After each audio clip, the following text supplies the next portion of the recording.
What if the fairest faces ever filmed were really ticking time bombs? During Hollywood's so-called golden age, beauty was mined like gold dust, pressed into shining coins, then spent without mercy. For every glamorous premiere or dreamy magazine cover, there lurked clinics, courtrooms, pill bottles, and cruel headlines waiting to collect hidden debts. Tonight, we peel back the studio varnish to tell 22 stories of actresses whose radiance collapsed in spectacular, sometimes secret ways. Electrodes stole memories, silicone ruined smiles, liquor drowned promise, and rumor finished the job. Strap in, 6 lightning-fast chapters, each twist sharper than the last. And by the end, you'll never watch an old classic the same way again. Old studio contracts regulated weight, lipstick shades, even marriage choices, yet never drafted clauses for mental health or personal freedom. These stories prove that what sparkles on screen can scorch behind it, and that a close-up is less of a blessing than a microscope. The first chapter belongs to women whose worlds collapsed with terrifying speed.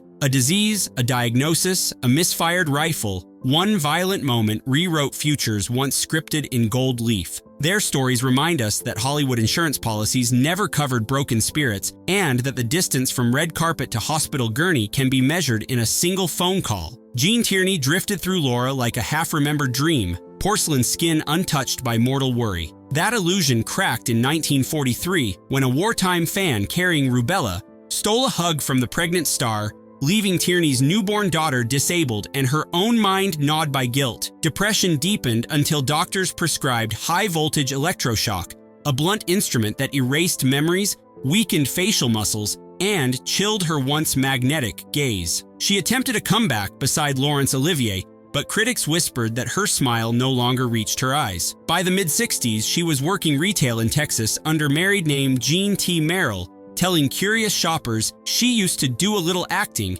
and avoiding mirrors that still showed phantom cameras. Decades later, mental health advocates cite Tierney's memoir, Self-Portrait, as one of Hollywood's earliest first-person accounts of postpartum depression, and restoration screenings at the 2024 Venice Film Festival reintroduced younger audiences to the hypnotic brilliance buried beneath her trauma. Frances Farmer's rebellious streak thrilled audiences and infuriated Paramount executives who preferred docile starlets. After championing atheist philosophy on live radio, she was branded unstable, arrested on traffic violations, and funneled into Washington State Hospital. Inside, ice water baths and unanesthetized shock therapy turned the brilliant actress into a trembling shadow. Lurid rumors of a secret lobotomy spread like wildfire. When she surfaced on a 1957 talk show, her vacant stare and mechanical voice made viewers gasp. She spent final years as a hotel clerk in Indiana, collecting guest signatures as if gathering lost applause,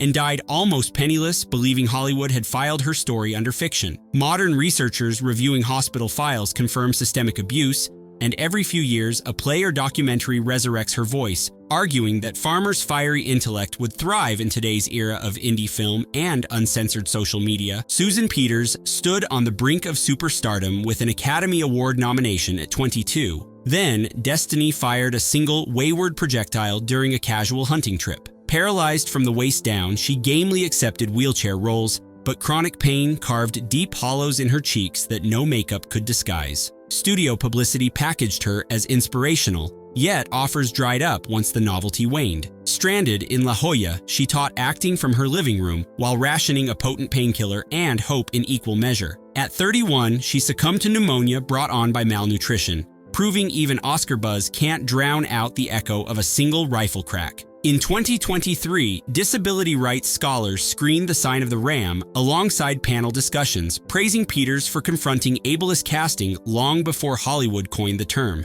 British darling Kay Kendall sparkled through CinemaScope comedies, twirling in ball gowns that disguised bruises and night sweats. Diagnosed with leukemia, but shielded from the truth by husband Rex Harrison, she was told she merely suffered iron-poor blood. Tablets masked fevers long enough for her to charm press junkets, yet photographers noticed dresses hanging looser each week. Privately, she joked that diet fads should market her illness. Publicly, she radiated defiant glamour. 2 years later, anemia gave way to reality in a London clinic. Harrison staged lavish memorials. Friends whispered she never had a chance to say goodbye to her own life. A 2025 biopic now in pre-production plans to reveal the cover-up. hoping to spark conversations about patient consent and medical transparency in an industry still obsessed with image control. The second chapter looks at cosmetic science that promised eternal youth. But in the 1950s and 60s, the lab was often a kitchen and the surgeon a salesman. These next three actresses learned that untested injections and midnight operations carry a bill that arrives in daylight. When flashbulbs reveal every shifted implant and migrated filler, billed as the most beautiful woman alive, Hedy Lamarr believed technology could fix anything, including aging. In the 1960s, she submitted clandestine silicone injections administered in hotel rooms by self-taught physicians. The substance migrated, turning cheeks rigid and lips uneven. Movie offers evaporated, lawsuits followed, and Lamarr retreated into telephone interviews conducted from darkened apartments. Ironically, the woman who co-invented frequency-hopping spread spectrum to aid Allied torpedoes couldn't stop cosmetic sabotage marching across her own face. She spent final decades battling bank overdrafts and plastic surgeons in equal measure, her genius celebrated only posthumously. Ironically, her 1942 patent for frequency hopping became the backbone of Wi-Fi and Bluetooth, proving that brains age better than faces when given the credit they deserve. Gloria Graham's Academy Award couldn't silence insecurity over a supposedly thin upper lip. Using a sewing needle and paraffin wax, she self-injected homebrew fillers that eventually hardened into pea-sized nodules. Directors lit sets like shadow plays to conceal the damage, but tabloids zoomed in mercilessly. Surgeries removed scar tissue yet left her speech faintly slurred, and casting agents ticked her name off glamour lists. She soldiered through British repertory theaters, hiding mirrors, reciting lines ostrich-like behind raised scripts, and died in Liverpool, makeup case clasped like a life vest. The 2017 film Stars Don't Die in Liverpool renewed interest, allowing audiences to separate her acting genius from the cosmetic tragedy that overshadowed late career choices. Veronica Lake's Peekaboo Bang sold millions of wartime hairstyle posters, but The Fringe also hid mounting alcoholism and a possible schizophrenia diagnosis. After Paramount severed her contract for erratic behavior, she wandered between cheap New York hotels, taking barmaid jobs where tips rivaled residual checks. Patrons occasionally recognized the fallen star. Lake would wink, raise a glass, then retreat to back alleys to dodge reporters. When she published memoir Veronica in 1969, reviewers fixated on puffed cheeks and broken capillaries rather than prose, proving the public loved the hairstyle more than the woman. Film schools now teach her narrative as a masterclass in media rebranding gone wrong, noting that she published detective novels under a pseudonym to pay rent while dodging paparazzi. Chapter 3 looks at how applause can be the sweetest narcotic, and the studios dealt it like candy, then cut off the supply. Many performers reached for chemical substitutes, trading encore highs for tablets that rewired reward circuits and blurred reflections. The following trio rode that roller coaster until the tracks vanished mid-air. Studio doctors introduced Judy Garland to amphetamines at 13 to keep adolescent energy camera-ready, then balanced the high with barbiturates so she could sleep a usable 5 hours. By her 30s, she was performing to pay pharmacy tabs, cheeks ballooning or collapsing depending on dosage. Makeup teams taped her jawline tight before takes, removing adhesive between scenes as she sobbed from raw skin. Still, her voice could quake rafters, and audiences mistook sorrow for passion. In 1969, tragedy struck, and Dorothy's ruby-slippered heartbeat fell silent. The Emerald City never looked so gray. Her Carnegie Hall recording still sells, and LGBTQ plus pride parades echo with her anthems, a reminder that resilience and ruin can occupy the same octave. Barbara Payton burned through lovers, contracts, and cash faster than flashbulbs. After a notorious love triangle culminated in a sidewalk brawl, major studios cut ties. Alcohol filled the gap. Soon Payton was trading motel keys for bourbon, her once glowing complexion blotched purple by broken veins. She dictated the confessional memoir, I Am Not Ashamed, from a cockroach-ridden apartment, describing mirrors as enemies that laugh. Police arrested her for passing bad checks. Mugshots mapped the journey from starlet to statistic. Heart and liver failure claimed her at 39,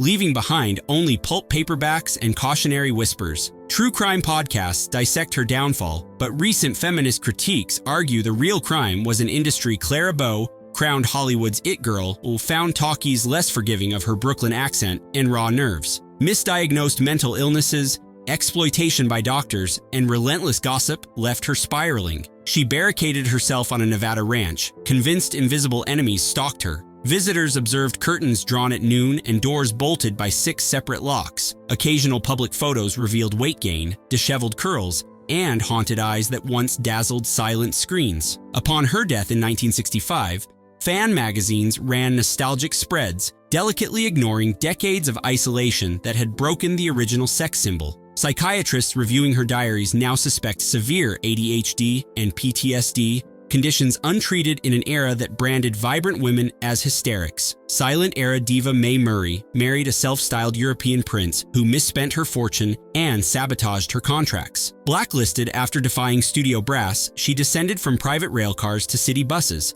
still wearing ermine capes over cotton shifts. She would wander into MGM lobbies announcing non-existent meetings, security guards gently steering her out. Neighbors recalled nightly monologues addressed to an imaginary audience. Her body was discovered in a budget hotel. Identification relied on a brittle scrapbook clutched in her hands, each yellowed clipping whispering past ovations. Collectors recently purchased her makeshift visitation cards at auction, ensuring the once-forgotten star can finally command 4-figure fees, albeit in memorabilia, not salary.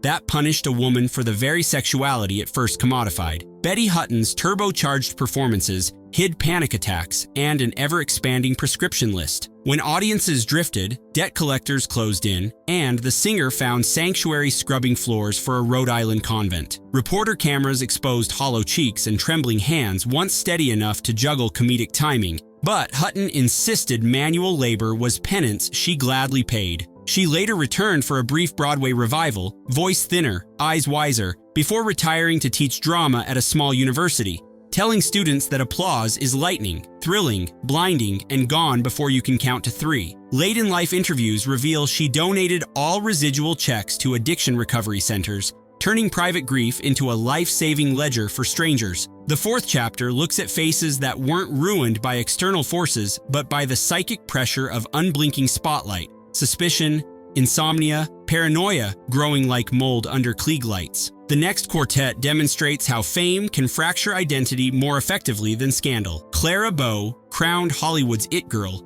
found talkies less forgiving of her Brooklyn accent and raw nerves. Misdiagnosed mental illnesses, exploitation by doctors, and relentless gossip left her spiraling. She barricaded herself on a Nevada ranch, convinced invisible enemies stalked her. Visitors observed curtains drawn at noon and doors bolted by 6 separate locks. Occasional public photos revealed weight gain, disheveled curls, and haunted eyes that once dazzled silent screens. Upon her death in 1965, fan magazines ran nostalgic spreads, delicately ignoring decades of isolation that had broken the original sex symbol. Psychiatrists reviewing her diaries now suspect severe ADHD and PTSD, conditions untreated in an era that branded vibrant women as hysterics. Silent-era diva Mae Murray married a self-styled European prince who misspent her fortune and sabotaged her contracts. Blacklisted after defying studio brass, she descended from private railcars to city buses, still wearing ermine capes over cotton shifts. She would wander into MGM lobbies announcing non-existent meetings, security guards gently steering her out. Neighbors recalled nightly monologues addressed to an imaginary audience. Her body was discovered in a budget hotel. Identification relied on a brittle scrapbook clutched in her hands, each yellowed clipping whispering past ovations. Collectors recently purchased her makeshift visitation cards at auction, ensuring the once-forgotten star can finally command 4-figure fees, albeit in memorabilia, not salary. Norma Shearer sensed shifts in public taste after World War II and staged a graceful exit. She retreated to a Beverly Hills mansion where every hallway light was fitted with pink bulbs, flattering yet dim enough to blur wrinkles. Requests for interviews were answered with polite refusals and signed black and white glossies from her peak. Friends noted her final years were spent cataloging her late husband Irving Thalberg's papers, as if curating the past could postpone the present. Alzheimer's eventually stole names and plots, but visitors said she still greeted them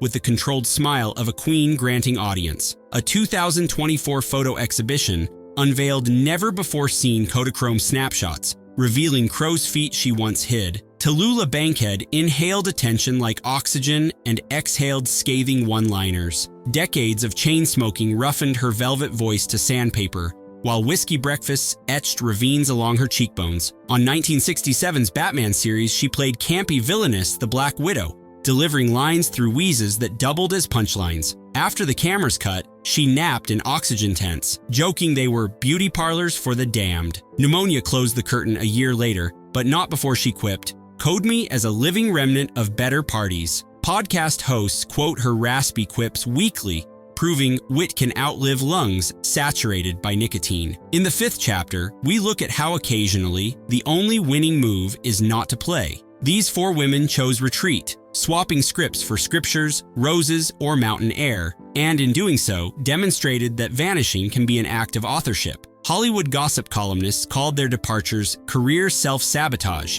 but decades later, those choices read more like self-rescue missions. By closing the stage door themselves, they denied gossip writers the satisfaction of documenting decay and transformed nostalgia into a living thing that audiences still chase. Dolores Hart famously gave Elvis his first on-screen kiss, then left the industry while her mailbox overflowed with scripts. Inside Connecticut's Abbey of Regina Laudis, she swapped couture for coarse wool and coaxed cows rather than casting directors. She speaks annually at film festivals by special permission. Her habit-framing age lines the camera never logged. To fans who ask whether she regrets vanishing, she replies, "God is the biggest close-up." The documentary God is the Bigger Elvis earned an Oscar nomination, making her the only nun with voting rights in the Academy of Motion Picture Arts and Sciences. Brigitte Helm's dual role in Metropolis made her a cinematic icon at 17, but paparazzi hounded her through Berlin cabarets. A severe car accident, injuries forever disputed, prompted her immediate retirement. She married an industrialist, settled in Switzerland, and barred biographers at the gate. Locals remember a tall woman buying newspapers but never glancing at entertainment pages, choosing obscurity over seeing her once perfect image age in public. Film restorers finally located lost negatives from her 1932 sci-fi thriller, L'Atlantide, prompting speculation about whether she might break her silence with a single recorded introduction. Theda Bara, cinema's original vamp, abandoned the screen when audiences tired of sand and sandal exotica. She stored Cleopatra costumes in mothballs, married a cinematographer, and cultivated roses. When World War II Bond tours demanded nostalgia, she appeared on stage to cheers quickly muffled by surprise at fine lines the makeup couldn't hide. She joked, "The vamp has been vamped by time," then slipped back into private life, appearing only at charity luncheons until her death. Retro fashion lines copy her heavy eyeliner every Halloween season, an unlikely afterlife for a persona once dismissed as outdated kitsch. Lillian Gish evolved from Griffith's trembling ingenue to Grande Dame, clocking nearly 75 years before the camera. She welcomed age with stoic grace, but Hollywood brands novelty, not endurance. Producers praised her legacy while hiring younger echoes. Still, she acted into her 90s, warning newcomers, "The lens loves youth until it sees another. Never take the flirtation personally." When she passed at 99, critics noted the last breath of silent cinema had finally exhaled. Scholars argue her longevity demonstration set paved the way for today's elder stateswomen like Judi Dench and Maggie Smith, proving gravitas can replace glamour if Hollywood allows. Our 6th and final chapter gathers stories where exits were as dramatic as any blockbuster climax: flames, poison, slander, and lethal exhaustion. Here, beauty ended not with graceful fade-outs, but with hard cuts that still reverberate through Hollywood lore. Each ending warns that the camera stops caring the minute the actress can't hit her light, yet public curiosity only intensifies. The tabloids that misreported these tragedies still sell reprints, underscoring that beauty's afterlife often belongs to those who never possessed it. Linda Darnell watched one of her early films on television the night a grease fire engulfed the Illinois house where she was staying. After guiding a child to safety, she collapsed among flames, suffering burns over 90% of her body. Newspapers placed glamour stills beside blackened floor plans, monetizing horror. Fans struggled to reconcile perfect cheekbones with dental chart identification. Her death at 41 turned every mirror into a warning. Beauty is as flammable as celluloid. The house's scorched lot is now a community playground bearing her name, transforming tragedy into laughter, echoing across swing sets. Lupe Velez branded the Mexican Spitfire, choreographed her exit with actress precision, silk gown, candles, dozens of sleeping tablets. She imagined a serene final photograph, Tabloids instead invented a vulgar bathroom scene that still circulates online.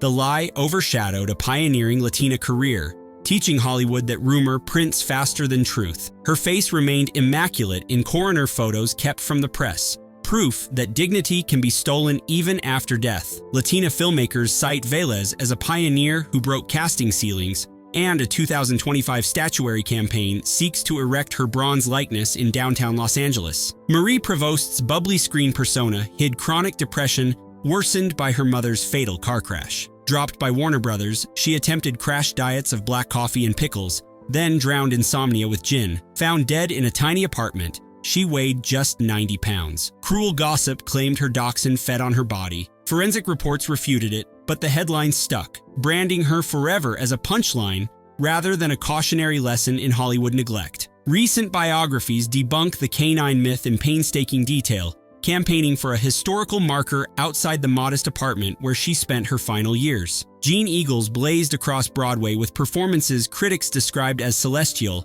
yet backstage she fought bronchial illness and a potent painkiller dependency. During filming of The Letter, her speech blurred and pupils shrank to pinpoints. Crew whispered she was performing through a fog of narcotics. She collapsed in her hotel room at 39. Doctors called it nervous exhaustion.